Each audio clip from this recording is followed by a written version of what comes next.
का बहुत बहुत स्वागत है। ये जो स्टूडेंट हैं सब ये जुडिशरी की तैयारी करने वाले स्टूडेंट हैं और ये लोग सिविल जज एडीजे के पद की तैयारी कर रहे हैं। इन लोग को सैद्धांतिक रूप में बहुत ज़्यादा जानकारी तो मिल जाती है लॉ की और प्लस जेल मैनुअल वगैरह की, लेकिन ये लोग प्रैक्टिकली उससे अनभिज्ञ रहते हैं और बड़ी उत्सुकता भी रहती है कि जेल में जो कैदी बंद होते हैं उनकी दिनचर्या क्या होती है, उनको कैसे जेल मैनुअल में मैनेज किया जाता है और वे लोग से कैसे जेल मैनुअल में काम लिया जाता है या उनसे काम नहीं लिया जाता, यानी जो भी व्यवहारिक चीज़ें होती है वो सब आपसे ये जानना चाहते हैं। ये लोग परीक्षा रिफ्रेशर लॉ क्लासेस के स्टूडेंट हैं और आपसे इस बारे में जानकारी चाहते हैं। तो अब जो हम चाहेंगे कि अगली आवाज़ जो रहेगी वो सर की रहेगी और सब लोग पहले सर का स्वागत करते हैं परीक्षा रिफ्रेशर लॉ क्लासेस पर। सर अगली आवाज़ आपकी रहेगी।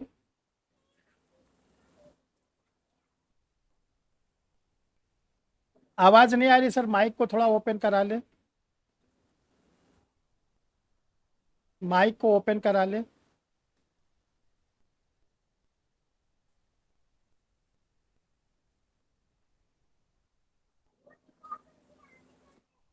आवाज़ आपकी नहीं आ पा रही है।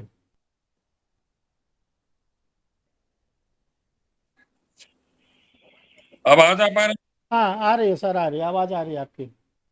धन्यवाद, बहुत बहुत धन्यवाद। जेल ऐसी जगह है जहां आदमी जनरल आदमी की एक्सेस बहुत कम हो पाती है, तो एक रहस्यमय वातावरण होता है जिसके लिए लोगों में विशेष उत्सुकता रहती है कि यहाँ पर बंद क्रिमिनल्स, जो हार्ड कोर क्रिमिनल्स हैं खास तौर से, वो कैसे रहते हैं, कैसे उनको मैनेज करते हैं हम लोग, और क्या क्या सैद्धांतिक रूप से नियम हैं जिनके अंतर्गत उनके अंदर अनुशासन पैदा होता है। पहली बात तो ये है कि जेल में आने वाले बंदी दो तरह के होते हैं। एक तो सिद्ध दोष होते हैं जिन पर केस चल रहे होते हैं और उन्हें अंडर ट्रायल प्रिजनर कहा जाता है। दूसरे प्रिजनर्स वो हैं जिनको सजा पड़ जाती है, वो सिद्ध दोष कहे जाते हैं। सिद्ध दोष प्रिजनर्स में भी कई तरह के होते हैं। जैसे पहले आजीवन कारावास के बंदी हैं जिन्होंने लाइफ सेंटेंस मिल चुका है। एक डेथ सेंटेंस के बंदी होते हैं जो मृत्युदंड से जिनको सजा मिल गई है। तीसरे सिविल बंदी होते हैं जिन्होंने जुर्माना वगैरह जमा नहीं किया, मालगुजारी वगैरह नहीं दी, तो उनको जेल में बंद कर देते हैं, वो जमा करने के बाद चले जाते हैं। और इसमें भी दो कैटेगरीज हैं। पहली कैटेगरी है हैबिचुअल की, जो आदतन अपराधी हैं, आए दिन जेल में आते रहते हैं, किसी न किसी ऑफेंस में बंद होते रहते हैं। और दूसरा कैजुअल होते हैं, जो सडन प्रोवोकेशन में कभी किसी ने हत्या कर दी या सडन प्रोवोकेशन में मारपीट हो गई, आकस्मिक कोई घटना घट गई या किसी षड्यंत्र के शिकार हो गए, तो वो आदतन अपराधी नहीं होते, उन्हें फर्स्ट टाइम ऑफेंडर कहा जाता है। तो इस तरह से उनका एक वर्गीकरण है। जेल में आने के पहले बंदियों का पहले तो ये वर्गीकरण किया जाता है कि आदतन है या हैबिचुअल है, ये शॉर्ट टर्मर है, कम उम्र की सजा वाले है, या लंबी दीर्घ सजा वाले हैं। तो इस तरह से कैटेगराइजेशन उनका हो जाता है। फिर उसमें धारा वाइज होता है, 302 का है, 396 का है, 144 का है, छोटी मोटी दफाओं के हैं। इसमें कैटेगराइजेशन कर दिया जाता है और उनको रखते वक्त इस बात का ध्यान रखा जाता है कि कहीं एक ही जगह पर हार्डकोर क्रिमिनल्स या बहुत ज्यादा गंभीर अपराधों के मामलों में लिप्त बंदी एक जगह न रहें, अलग अलग रहें। उसमें अंडर ट्रायल भी रहते हैं और सिद्ध दोष बंदी, दोनों तरह के बंदी एक साथ ही मिला के रखे जाते हैं। जहां तक सिद्ध दोष बंदियों का सवाल है, अब इनके ऊपर इस बात का दायित्व दिया जाता है कि अगर सश्रम कारावास के बंदी हैं तो इनको किसी काम में लगा दिया जाता है, और अगर सश्रम कारावास के नहीं है, साधारण कारावास के हैं, तो इन्हें आदतन काम पर नहीं लगाया जाता। सरकार ने इनको काम करने के लिए मजदूरी तय कर रखी है। अगर कोई बंदी काम करता है तो 40 रुपए पर डे जो कुशल बंदी है, जो अर्ध कुशल हैं उनको 30 रुपए, और जो अकुशल हैं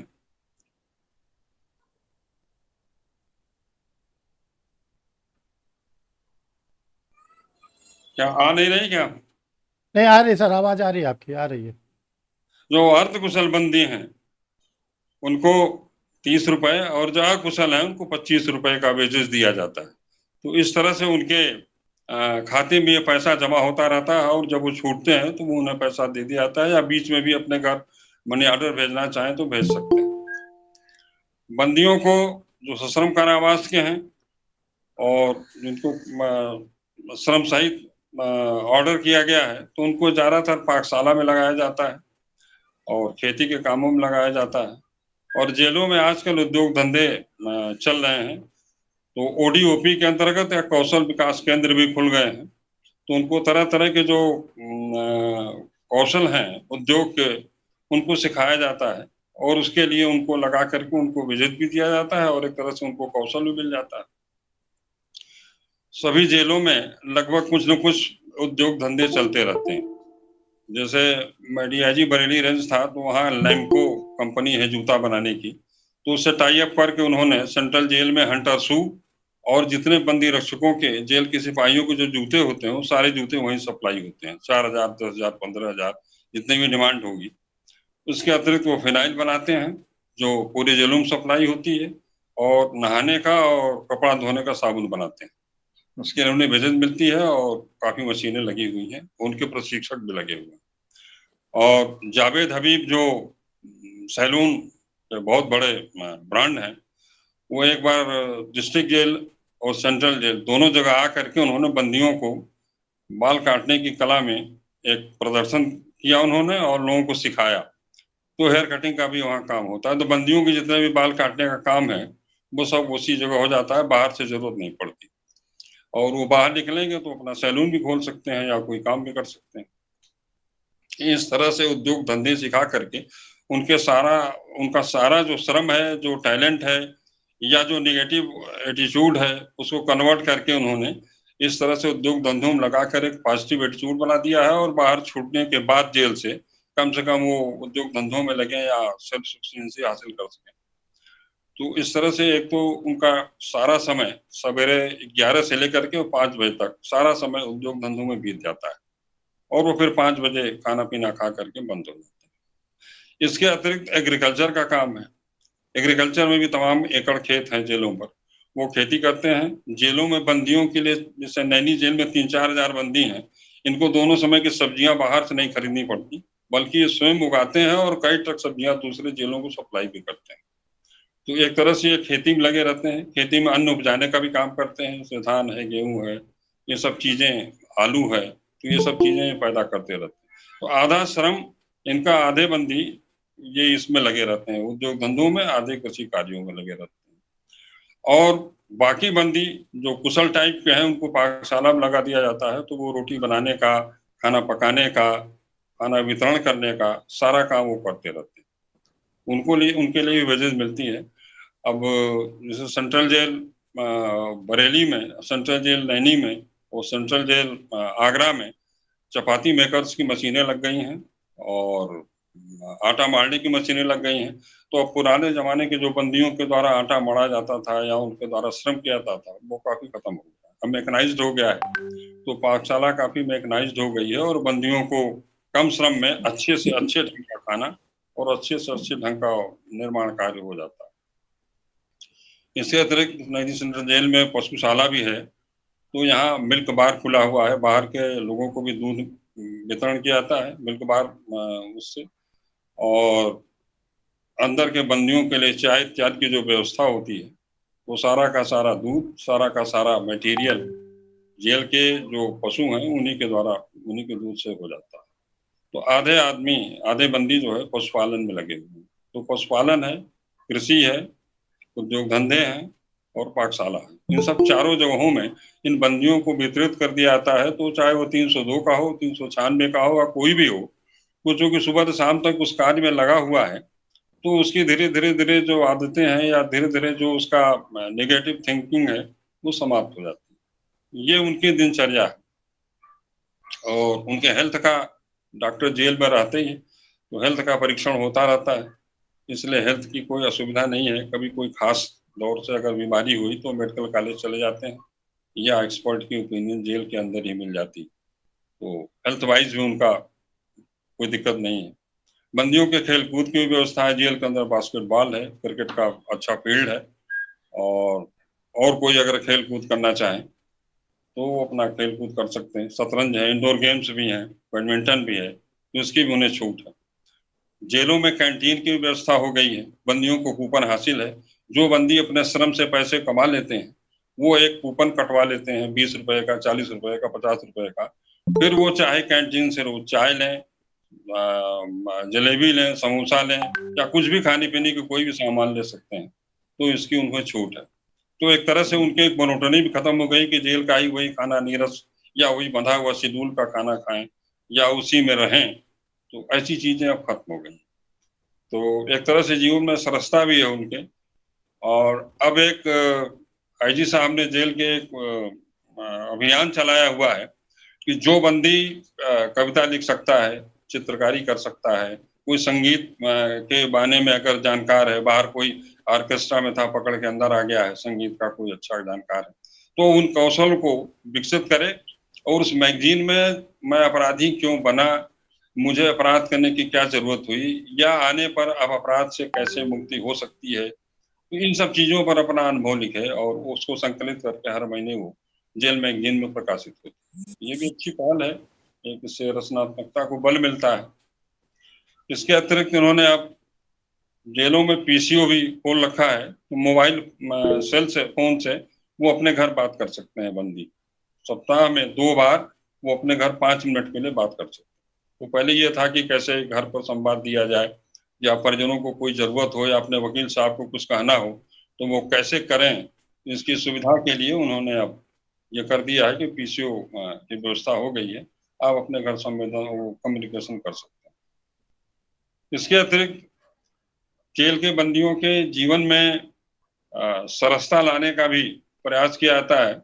जैसे सेंट्रल जेल फतेहगढ़ में डीआईजी रेंज था वहाँ, तो वहां पर एक बैंड की व्यवस्था है, ब्रास बैंड जैसे होता है, ब्रास बैंड पुलिस में होता है, उस तरह की वहां व्यवस्था है।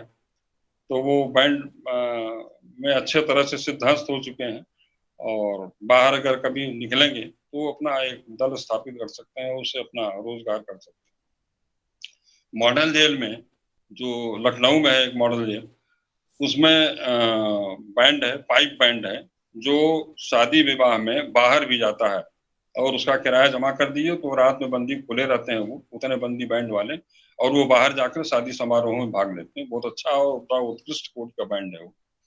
एक बार 11 जिला जजेज हमारे मॉडल जेल में हमारे टाइम में विजिट किए हुए थे, वो किसी सेमिनार में आए हुए थे, जुडिशियल ट्रेनिंग सेंटर में आए हुए थे। तो मिस्टर वीके दीक्षित साहब कोर्स डायरेक्टर थे, जो बाद में हाई कोर्ट जज साहब हुए। तो वो लेके आए हुए थे, तो उन्होंने वो बंदियों से वो धुन सुनी उस पाइप बैंड पर, बड़ा उन्होंने सराहना की, और इस बात पर बड़ा वो आश्चर्य व्यक्त किया कि ये रात में खुले रहते हैं और ये किसी भी शादी विवाह समारोह में बाहर जाते हैं और उसमें भाग लेते हैं, फिर लौट के चले आते हैं। मॉडल जेल में बहुत से सिद्धदोष बंदी जिनको आजीवन कारावास है, वो बहुत से बंदी ऐसे हैं जो बाहर अखबार बेचते हैं, सुबह चले जाते हैं अखबार बेचते हैं शहर में और फिर वापस आते हैं। कुछ नाई की दुकान खोले हुए हैं जो बाल काटते हैं, सुबह 7 बजे चले जाते हैं दुकान पर और शाम को 5 बजे जेल में वापस लौट आते हैं। तो इस तरह से एक ट्रस्ट वर्दी रिलेशनशिप कायम हो गया है, जो बंदियों के सुधारात्मक दृष्टिकोण को देखते हुए बड़ा उपयोगी है। और पहले के जो मानक थे बंदियों को जेल में रखे जाने का या उनसे खौफ खाने का, वो अब खत्म हो गया है। अब काफी कुछ सुधार है, और महीने में एक बार धार्मिक प्रवचन या मोरल टीचिंग भी होती है। बाहर से कोई धार्मिक प्रवचन करता या कोई रिलीजियस टीचर आता है जो उनको मोरल प्रीचिंग करता है, इंस्पिरेशनल भाषण देता है, इनके नैतिक सुधार पर बल देता है। तो ऐसी चीजों में भी से भी काफी सुधार होता है और एक पॉजिटिव ऑरा बनती है उससे। बंदियों का ये लाइफस्टाइल जेल में और पिछले ब्रिटिश पीरियड के लाइफस्टाइल से बहुत बदल गया है। 2022 में एक मॉडर्न जेल मैनुअल आ गया है, तो उस मॉडल जेल मैनुअल से काफी चीजें पिछले दफे समय निरस्त करके एक नए स्तर से उन्होंने बना रखा है। तो और कुछ आप जानना चाहें तो आप क्वेश्चन कर सकते हैं, देखिए सर अगर आप आपको कुछ शंका हो। आप में से जिसको जो पूछना हो एक एक करके आप अपने प्रश्नों को सर से पूछ सकते हैं।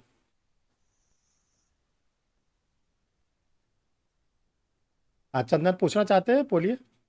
जी सर। सबसे पहले सर हम ऑनरेबल श्री हर्ष बिहारी श्रीवास्तव सर को और ऑनरेबल श्री देवी दत्त मिश्रा सर को अपना सादर प्रणाम करते हैं। धन्यवाद। सर हम जेल में गए थे इंटर्नशिप के दौरान विजिट करने के लिए। जी ये जी जी मेरा बेगूसराय बिहार घर हुआ। जी तो जी यहाँ यहाँ पे हम विधिक पराधिकार के तहत हमको भेजा गया था। जी जी तो वहाँ महिला यार्ड और पुरुष यार्ड में गए थे। तो जी वहाँ देखे सर, महिला यार्ड में जो है बहुत महिला को प्रॉब्लम हो रहा था। तो सबका हम जो एक डायरी मेंशन किए थे। जी तो किसी किसी को मतलब फैमिली में कोई नहीं है, उसका बिल लेने के लिए कोई आदमी नहीं आता है, तो उसके लिए निशुल्क व्यवस्था तो जिला विधिक प्राधिकार तो किया गया, लेकिन उसका कहाँ तक मतलब सक्षम हो रहा है कि नहीं, तो इसी के बारे में थोड़ा सर जानना था। देखिए, बिहार की स्थिति को तो मैं नहीं जानता कि मैनुअल में क्या प्राविधान है, होगा जरूर। लेकिन यूपी जेल मैनुअल में जैसे ही बंदी जेल में आता है पहले दिन ही, तो उसका एक कार्ड बनता है। कार्ड में लिखा जाता है कि तुम जेल अपील करना चाहते हो या पर्सनल अपील करना चाहते हो। तो अगर वो जेल अपील करना चाहता है तो उसकी अपील तत्काल लेकर के एक कॉपी डीएम को, एक हाई कोर्ट को और एक शासन को चली जाती है, और उसका प्रोसिक्यूशन होता रहता है कि इसकी जमानत के लिए इस पर जो है वो अपील करना चाहता है, इसकी सुनवाई रखी जाए। और अगर पर्सनल चाहता है तो उनके निजी एडवोकेट्स अपना परसू करते रहते हैं। लेकिन ऐसा नहीं है कि वो बिल्कुल उपेक्षित हो और उसकी कोई देखभाल न हो रही हो, या वो एक बार बंद हो गया तो हमेशा के लिए बंद हो गया।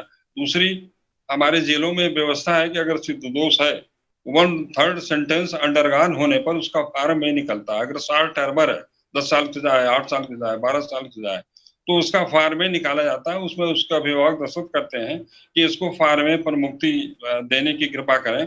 इसका आचरण, जेल का आचरण 10 साल का देखा जाता है। पुलिस अधीक्षक से रिपोर्ट मांगी जाती है, जिला मजिस्ट्रेट से रिपोर्ट मांगी जाती है। फिर एक बोर्ड बैठता है, उसमें आईजी, जेल का सचिव और जेल के सुपरिंटेंडेंट, एसपी, ये सारे लोग मिलकर के उसको लाइसेंस पर मुक्ति के लिए संस्तुति करते हैं। अगर उसका जेल का आचरण सही है और एसपी कहता है कि बाहर छूटने पर कोई अपराध की आशंका नहीं है या कोई बलवे की आशंका नहीं है, तो उसको रिलीज कर देते हैं। दूसरा, 14 साल बीत जाने पर फिर एक बोर्ड बैठता है, और 14 साल बोर्ड पर उसको फिर छुट्टी मुक्ति के लिए आवेदन दे सकता है। वो उस पर भी विचार किया जाता है। शासन उसको सक्षम है छोड़ने के लिए। शासन चाहे तो वो 14 साल में विचार करके छोड़ सकती है। आजीवन कारावास का मतलब है टिल डेथ। उसका 20 साल से मतलब नहीं है, टिल डेथ है वो। 20 साल केवल कैलकुलेशन के लिए रखा जाता है कि इसका 14 आजीवन कारावास वाले का 14 साल पर एक बार रिव्यू होगा, फिर एक बार 20 साल पर रिव्यू होगा। अगर 20 साल तक जेल का आचरण बिल्कुल ठीक है, बाहर उसके कोई ऐसी रिपुटेशन नहीं है समाज में कि छूटेगा तो बलवा होगा या इसके छूटने पर कोई अपराध कारित कर सकता है, कप्तान की रिपोर्ट है और डिस्ट्रिक्ट मजिस्ट्रेट की भी रिपोर्ट है कि शांति भंग की आशंका नहीं, then he can be release after 14 years, after 20 years. कई लोग अभी छूटे हुए, हाल में ही छूटे हुए हैं आजीवन कारावास के बंदी। अभी 20 साल वाले शासन ने उनको उनके आचरण को देखते हुए उन्हें छोड़ दिया। तो ऐसा नहीं है कि उनके, अच्छा, हर उसमें त्रैमासिक विजिट होती रहती है इसके बोर्ड की, प्रोफेशनल बोर्ड की त्रैमासिक विजिट भी होती है। उसमें सीजीएम है, जज साहब हैं, हाई कोर्ट के जज साहब हैं, ये लोग उसको रिव्यू करते रहते हैं कि ऐसे कौन से बंदी हैं जो लॉन्ग टाइम से, बहुत दिनों से बंद हैं और आचरण भी नेक है, और सर कोई सुनवाई नहीं हो रही है, तो ये बंद जरूर है, लेकिन छूटेगा कब? अब इसको तो हम समझते हैं कि रिफॉर्म हो चुका होगा, 20 साल हो गए, 15 साल हो गए, एज भी हो गई, तो इसे छोड़ने पर विचार किया। तो हमारे यहाँ तो बराबर सेंटेंस का रिव्यू होता रहता है। ऐसा नहीं है कि वो एक बार बंद कर दिया गया तो भूल गए बंद करके। दूसरी बात, तो हमारे वही यहाँ, सर जो है जेल सुपरिटेंडेंट सर जो थे, उनका नाम है राजेश कुमार राय। जो कि उनका व्यवहार बहुत ही अच्छा था। वो अपना चैम्बर में हमको बैठाए, उसके बाद बोले जाके सब जगह जो भी वार्ड है जाके निरीक्षण कर लो। तो टोटल वार्ड में गए सर निरीक्षण करने के लिए। जहाँ जहाँ कोई विक्टिम है, अपराधी आया है, उसका मेडिकल हुआ है, अगर उसके साथ कोई बीमारी है तो उसका उसका बेड बनाया गया है कि नहीं। अंदर में बेड भी था सर। उसके बाद खाना के लिए देखने गए थे कि खाना कैदी को किस तरीका से खिलाया जाता है। हम्म, तो कहीं कहीं मतलब खाना भी ठीक ठाक था, उसमें मेनू बना हुआ था, सोमवार को ये चलेगा, मंगलवार को ये चलेगा, बुधवार को ये चलेगा, इस टाइप का मेनू जेल सुप्रिंटेंडेंट सर का एक तालिका बना हुआ था, वही तालिका पे दिए हुए था। हम्म। तो उन्हीं के उसके बाद वो मेडिएशन भी करवाते थे सब कैदी के बारे में। वो सब वो सारा चीज़ बताए थे, ऐसे ऐसे मतलब हर एक डे में, एक वीक के डे में हर एक कैदी के साथ मेडिएशन करवाते हैं। कोई मतलब अच्छा जो जो मेडिएशन का है उनको बुलाते भी हैं। के बाद वही सर से हम क्वेश्चन किए थे कि सर जो जो सजावार अभियुक्त व्यक्ति है जो आया है जेल में, तो उसका क्या आप मतलब खाने पीने के लिए या शिक्षित रहने के लिए या स्वास्थ्य संबंधी के लिए क्या क्या प्रावधान किए हैं? तो उसके बारे में हमको बताया कि यहाँ पर जो जो अगर सजावार अथी है, अपराधी एक्यूज्ड है और उसका उसका भी चलेगा 10 10 या 14 वर्ष का है, तो हम उसको कुटीर कुटीर उद्योग में उनको लगवा देते हैं, ताकि अपना पैसा अपना अर्जित करके जिस समय वो रिलीज हो उनको पैसा मिल जाए। नहीं, ये तो उद्योग धंधों में सभी जगह व्यवस्था है, ताकि उसे जो बताया मैंने आपको स्केल 40 रुपए, 30 रुपए, 25 रुपए ये उनको मिलता है, कुशल अकुशल अर्ध कुशल। तो ये तो उनको वेजेस मिलता ही मिलता है। और हर जगह जैसे नैनी जेल में फर्नीचर के बनता है, फिनाइल बनता है, कंबल बनता है, दरी बनता है। तो सभी उद्योगों में लोग लगे हुए हैं और वो धीरे धीरे सीख जाते हैं। और उनको प्रशिक्षण देने के लिए उनके प्रशिक्षक भी मौजूद हैं। और जहां तक खाने पीने का सवाल है, डाइटरी स्केल तो लगभग हर जगह एक ही तरह का है। जैसे हमारे यहाँ 3 दिन दलिया मिलता है, उसके बाद फिर वो चना मिलता है। तो इस तरह से वो बटा हुआ है कि 2 दिन सप्ताह में, 2 दिन ये मिलेगा, 2 दिन ये मिलेगा, 2 दिन ये मिलेगा।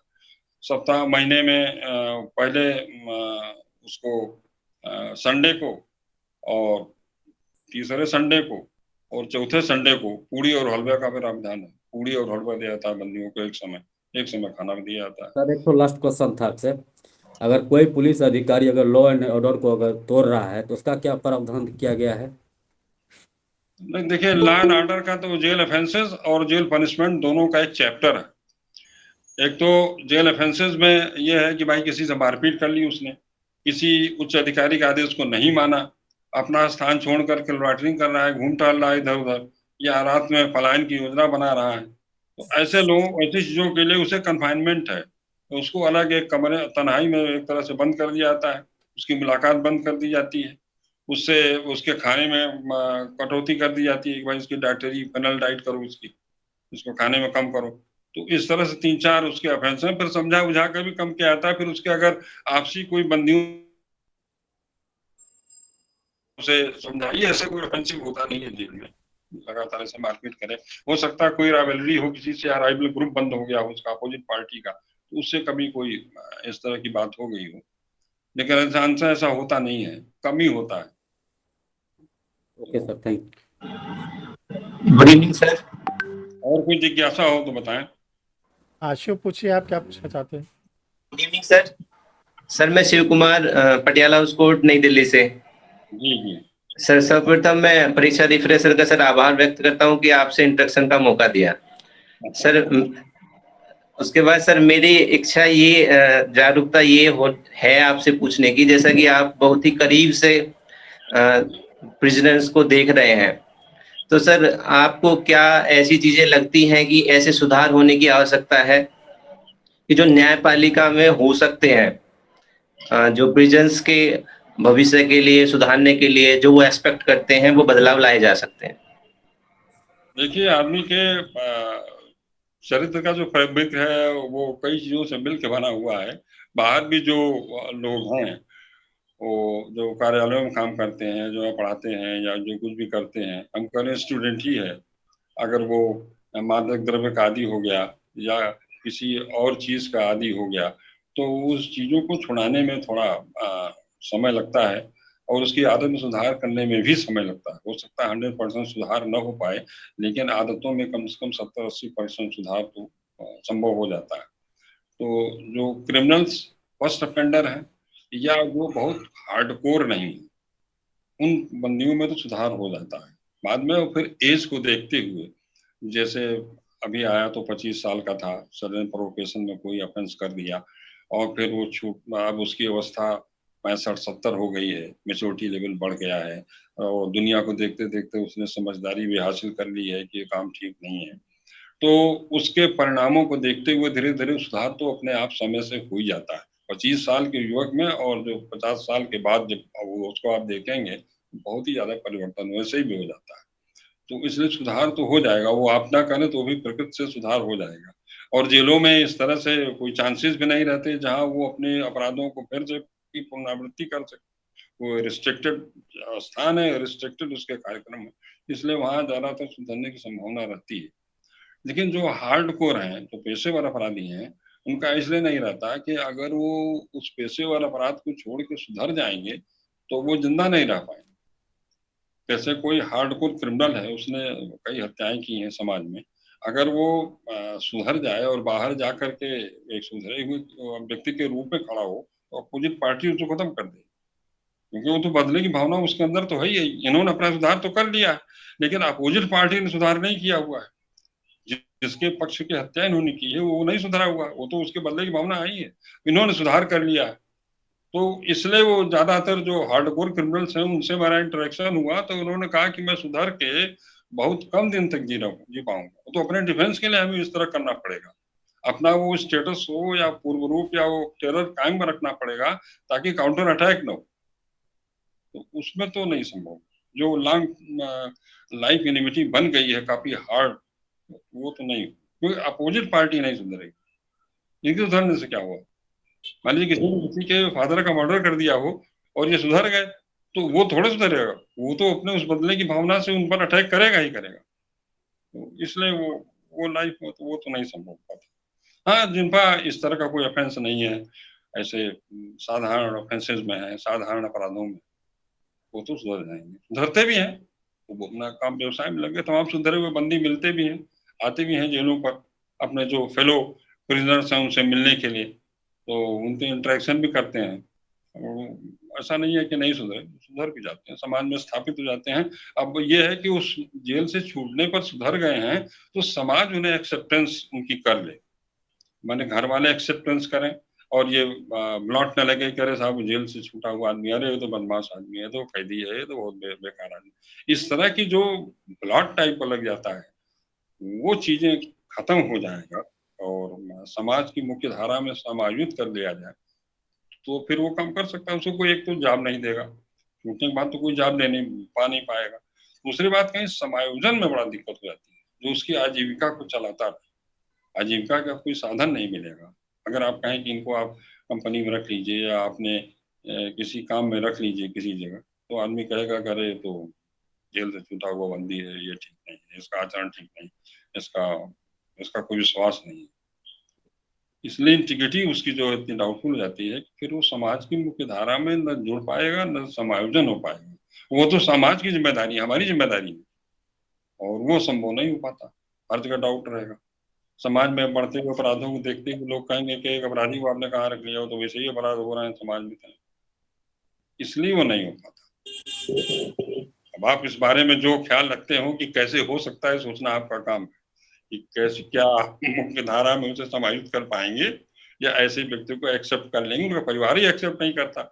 कितने बंदी तो ऐसे हैं जो परिवार बना कहते हैं साहब जेल से न छूटे तभी अच्छा है, काहे को छोड़ रहे हैं, एक ऑफेंस करके फिर यहीं में आ जाते हैं, हमें परिवार में कौन ले रहा है, तो कोई सुन भी नहीं रहा, न मेरी कोई चिकित्सा करा रहा है, न मुझे कोई ध्यान दे रहा है, न मुझे सम्मान दे रहा है, न मुझे कोई काम दे रहा है। उससे बढ़िया तो बल्कि लौट के यहीं आ जाए, अपना पड़े रहा। ये बहुत बड़ी विडम्बना है। यही महिलाओं के भी हैं, जो सिद्ध दोष महिलाएं हैं, वो सेंट्रल जेल लखनऊ में रहती हैं, मॉडल जेल जिसको कहते हैं, उस मॉडल जेल में ही कंसंट्रेट करती हैं। मैं वहां पर सुपरिटेंडेंट रहा हूँ। तो बहुत सी महिलाएं हैं जो चाहती हैं कि बाहर छूट जाए तो कुछ काम करें, सिलाई उलाई सीखती हैं, कुछ और गृह शिल्प वाला काम जानती हैं, मगर बाहर छूटने पर परिवार वाले ऐसे महिलाओं का समाहित करेंगे, बहुत ही विडम्बना है उसकी। तो वो इसी बात को चिंतित रहती हैं कि बल्कि यहीं पड़े रहे ज्यादा ठीक है, हम छूट के बाहर जाएंगे भी कहाँ, और समाज कहाँ वो एक्सेप्ट करेगा। नारी निकेतन वगैरह में भले एक्सेप्ट कर ली जाए, फिर वहां भी एक रहेगा कि अरे जेल से छूटी हुई महिला पता नहीं क्या कर देगी। ऐसी चीजों का एक जो सामाजिक स्टिग्मा है वो बराबर बना रहता है। ऐसे अल्पवयस्क बंदी जो हैं, जो 16 साल से कम के हैं, वो जो सजा याफ्ता है, वो किशोर सदन बरेली में कंसंट्रेटेड है। सारे लोग बरेली किशोर सदन में भेजे जाते हैं। वो सेंट्रल जेल बरेली का एक पार्ट है। वहां भी हमने देखा, वहां भी मैं रहा हूँ डीआईजी बरेली, तो मैंने देखा वहाँ छोटे छोटे बच्चे हैं, 14-15 साल के, 13 साल की, उम्र सजा हो गई है। अब ये छूटेंगे तो उनकी पढ़ाई लिखाई का क्या होगा, ये कहाँ समायोजन करेंगे, घर वाले कैसे इनको एक्सेप्ट करेंगे, फिर इनकी आगे की लाइफ का क्या होगा, एम्प्लॉयमेंट है इनके, और सामाजिक व्यवहार है, तो कैसे चल पाएगा। ये एक मतलब सामाजिक समस्याएं हैं। अब मुझको लगता है कि इस विषय पर एडवोकेट्स, समाजशास्त्री, मनोवैज्ञानिक, जेल के अधिकारी, ये लोग मिल करके कुछ इस पर मंथन करें और फिर एक ऐसा इसमें एक रास्ता निकालें, एक ऐसा या मीडिया निकालें जिससे इन सब समस्याओं से निजात पाया जा सके। अदरवाइज कहाँ दहेज उत्पीड़न में तमाम महिलाएं बंद हैं, काफी लंबी सजा की है, अब वो छूटेंगे तो क्या होगा उनका। वो हर एक बंदे, यही बंदी जो बंद है लंबे समय से, वो यही कहता है कि छूटने के बाद हमारा कोई भविष्य नहीं है, जेल में तो कम से कम सुरक्षित भविष्य भी है, खाना पीना मिल रहा है, सेहत भी देखी जा रही है, और किसी काम धंधे में लगे हुए हैं, और इतना एक हुजूम है, 2000-2500 बंदियों का एक हुजूम है, उसके बीच में वो एक संगठन है, उसमें रहते हैं, उनका समय बीत जाता है।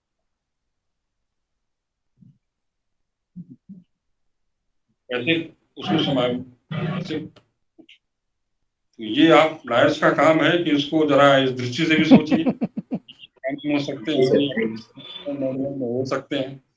अभी तो आप कल्पनाशील है ही है, उसको कल्पना तो सोचिए, और कभी अगर जरूरत समझे तो एक पर्सनल विजिट भी जेल पर करिए, फिर उन बंदियों से इंटरव्यू करिए, फिर देखिए वो क्या बताते हैं आपको, या इन समस्याओं को आप पूछ रहे हैं उनका वो क्या उत्तर देते हैं, वो क्या सार्वजन के बारे में क्या कहते हैं। माने after life of release of from the jail, उसका क्या हो। जेल में तो जैसे बीत जाता है उसका, तो जेल में तो एक शेड्यूल है ना उसका बिताने का, एक अनुशासन है, एक शेड्यूल है, एक मैनुअल है, एक प्रोफार्मा है, उससे बीत गई। लेकिन बाहर समाज में न कोई प्रोफार्मा है, न कोई कोई रूल है, न कोई एक सेट उनका वो है, पैटर्न है, एब्जर्ड वे में है, कुछ जो एक्सेप्ट नहीं किए जाएंगे वो फिर अपराध में उतर जाएंगे, और उनको अपराध कराने वाले लोग खड़े रहते हैं, वही भी छूटा हुआ है, इसको अपने गैंग में शामिल करो, और पोटेंशियल है ही है, अभी मान लीजिए 23-25-37 का है, पोटेंशियल भी है उसमें, तो जमानत करके पैसा भी मिलेगा, और एक करियर उन्होंने अपराध का ही पकड़ लिया, उसी में काम करना। तो जेल की लाइफ है, आप एक बार देखेंगे 1 पर्सन तो आपको कष्ट भी होगा, और ऐसा फील होगा कि हम कुछ कर नहीं पा रहे।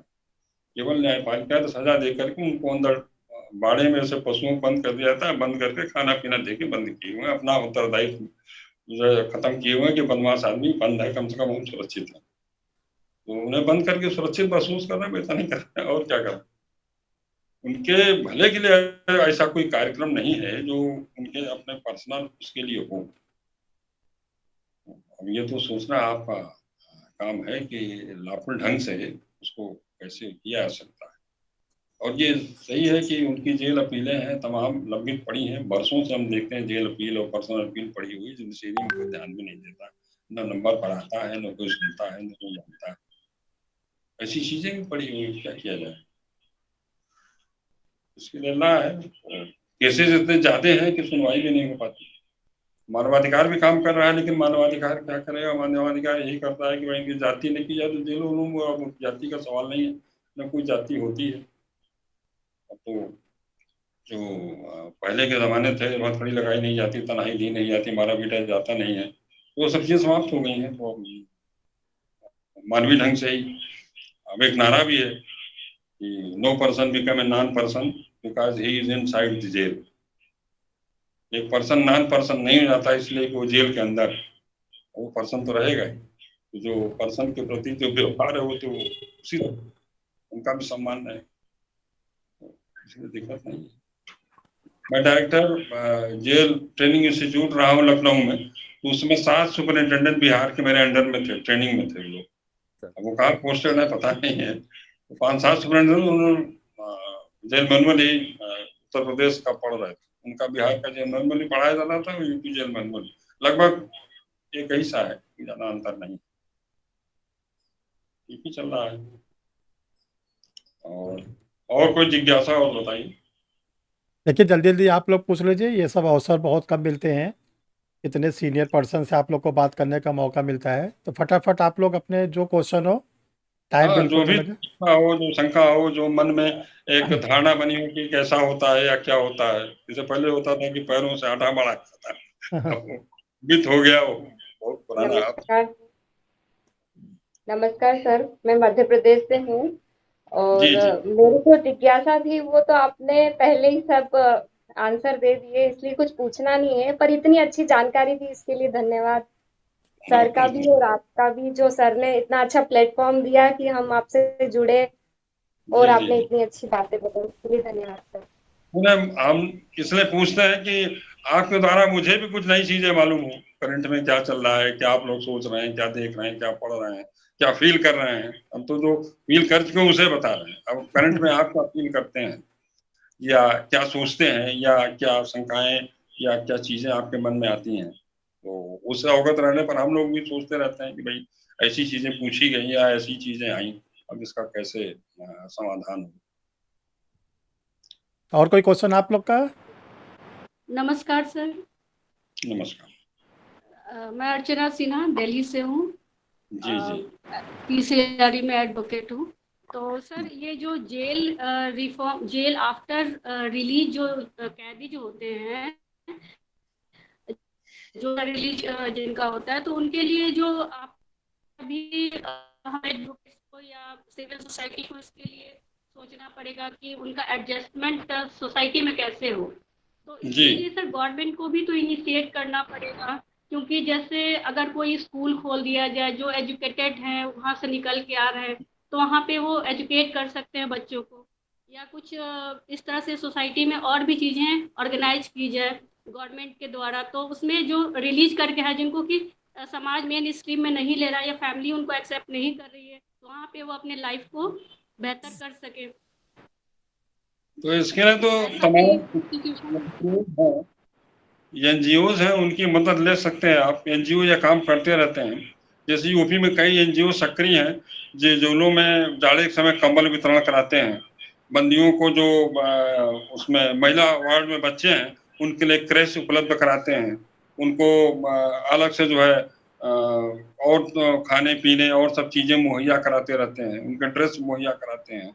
और अब तो ये हो गया है कि हफ्ते में एक बार आप जो बच्चे बंद हैं जेलों में महिलाओं के साथ, उनको बाहर घुमाने ले जाइए, उनकी पढ़ाई की व्यवस्था कराइए। यथासंभव कोशिश ये करिए कि बच्चों को जेल के माहौल से निकाल के अलग कहीं सेटलमेंट करिए, क्योंकि बचपन से ही उनकी जेल की मानसिकता धीरे धीरे बनने लगेगी। तो उनको अलग रखिए और पढ़ाई लिखाई की सुविधा रखिए। जेल की बस रखिए, वो बस ले जाएगी, पढ़ाई लिखाएगी, और बोर्डिंग टाइप को बनाइए, उसी में बच्चे रहें। मदर से हफ्ते में या महीने में 1-2 बार मिलते रहें, ताकि वो जेल में न तो पले बढ़े, न तो जेल की मानसिकता हो। और सरकार की तरफ से बच्चों को क्रेश, खेल कूद की सुविधाएं और कपड़े लत्ते, फल फूल वितरण करना, ये सब तमाम चीजें हो चुकी हैं, हो रही हैं। अब यह है कि बाहर आउटसाइड जो है जितनी संस्थाएं हैं, जो बड़े बड़े धनाढ़ लोग हैं, वो कुछ इस तरह की संस्थाएं खोलें जहां ऐसे लोगों को समावित कर सकें। बाद में छूटने पर वो समावित। अब ये तो सोसाइटी का काम है। हम लोग को तो है नहीं कि जेल के बाहर मॉनिटरिंग करते रहे कि कौन बंदी छूटा तो क्या हुआ, उसके परिवार में क्या हुआ। ये जिला प्रोबेशन अधिकारी या इन लोगों का काम है, जिला समाज कल्याण अधिकारी का भी काम है, ये लोग देखें उसको। उस पर वाच रखें, या कोई ऐसा सरकार का विंग बने जो इन सब चीजों पर ध्यान दे। अलग से इन पर विचार करने की जरूरत है। इस पर आप लेख लिख सकते हैं, कहीं बात कर सकते हैं, या कोई क्वेश्चन उठा सकते हैं, या अपने सुझाव भी दे सकते हैं। आफ्टर रिलीज जो है इनका क्या किया जाए, खासतौर से महिलाओं का, बच्चों का क्या किया जाए, क्योंकि इनमें पोटेंशियल बहुत है। 17-18 साल के बच्चे अभी सजा याफ्ता हो गए, और मान लीजिए 20-22 साल में छूट गए, तो उनको रोजगार से और उनसे तो वो सर देखना है एक फर्स्ट ऑफेंडर थे, एक मुखर्जी नगर में प्रिपरेशन करते थे, वो कुछ किसी ऑफेंस में फंस गए थे, तिहाड़ जेल में वो रहे, लेकिन वो अंडर तिहाड़ जेल में रहते हुए उन्होंने प्रिपरेशन किया एक, और उनका एक ऑफिसर पता नहीं किस चीज़ में उनका सिलेक्शन हो गया, वो रहते हुए जेल में उन्होंने अपना सिलेक्शन ले लिया। जी जी जी। ट्रायल थे और फर्स्ट ऑफेंडर थे, शायद कुछ उनको फंसाया गया था इस तरह से। तो इस तरह की व्यवस्था जेल में है कि उनको फैसिलिटी दी जाए पढ़ाई की, जो अगर बहुत गलत ढंग व्यवस्था से है, फंसा है। पढ़ाई की व्यवस्था है। अभी हम भूल गए बताना, दूरस्थ शिक्षा कार्यक्रम चलता है। जेल से कई लोग बीए, एमए और पीएचडी कर रहे हैं। इलाहाबाद ये नैनी सेंट्रल जेल से भी कई लोगों ने एमए किया है, बीएड किया है। तमाम सुविधाएं होती हैं, पढ़ाने के लिए पूरा कोर्स मिलता है और डिस्टेंस लर्निंग की तरफ से उनके क्लासेस भी चलते हैं। ये अथॉरिटी देती है सर। हाई स्कूल इंटर के तो कई एग्जामिनेशन दिए हैं लोगों ने, काफी लोग एग्जामिनेशन के लिए उन्होंने परमिशन दे दी है गवर्नमेंट ने। तो हाई स्कूल इंटर जेल से भी काफी लोगों ने किया हुआ है, सारे उत्तर प्रदेश के जेलों से किया हुआ है बहुत लोगों ने। तो इसकी सुविधा तो है, पढ़ने की पूरी सुविधा है।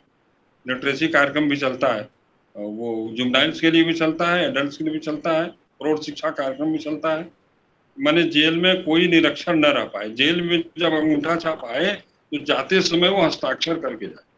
ये अभियान, हस्ताक्षर कराओ अभियान, ये अंगूठा छाप आया था, लेकिन जब जाने लगा तो चाहे 60 का हो चाहे 70 का हो, अपना नाम कम से कम लिख। और जेलों में जो पैसा इनको रोजगार का मिलता है, उसकी पासबुक खुल जाती है। उस पासबुक में इनका पर्सनल दर्ज कराया जाता है कि आप दस्तखत करना सीखिए तो पासबुक खुलेगी और पैसा मिलेगा। आप दस्तखत करें इसमें, सारा बंदी की पासबुक खुली हुई है और वो दस्तखत करता है। जाते समय अंगूठा नहीं लगाएगा, वो दस्तखत करेगा। इतना साक्षर बना के मिली, ये तो चल ही रहा है। मगर इसका आउटकम सोसाइटी में छूटने के बाद क्या होगा, ये देखने की जरूरत है। एग्जैक्टली वही क्वेश्चन है कि सोसाइटी में छूटने के बाद क्या स्थान क्या दिया हो, जाए। ठीक, उसने कौशल भी विकास भी कर लिया, पढ़ भी लिया और रोजगार भी अच्छा जानता है करना, और कला में भी वो महारत हासिल है। मगर बाहर क्या होगा उसका, अगर बाहर प्लेटफॉर्म न मिला, उसे अवसर नहीं मिला, तो फिर वो रिलैप्स हो जाएगा, जहाँ था वहीं पे चला जाएगा। ये देखना थोड़ा सोसाइटी का काम है। ये रिफॉर्म करना पड़ेगा। देखिए आप लोग विचार करिए तो मंथन करने चाहिए कहीं ना कुछ। चलिए, और किसी का आप बहुत लोग का कोई धन्यवाद क्वेश्चन? सर, परीक्षा रिफ्रेश सर का धन्यवाद, आपका बहुत बहुत धन्यवाद। हो गया आप लोग का? कोई क्वेश्चन पूछना जल्दी से पूछ लीजिए आप लोग।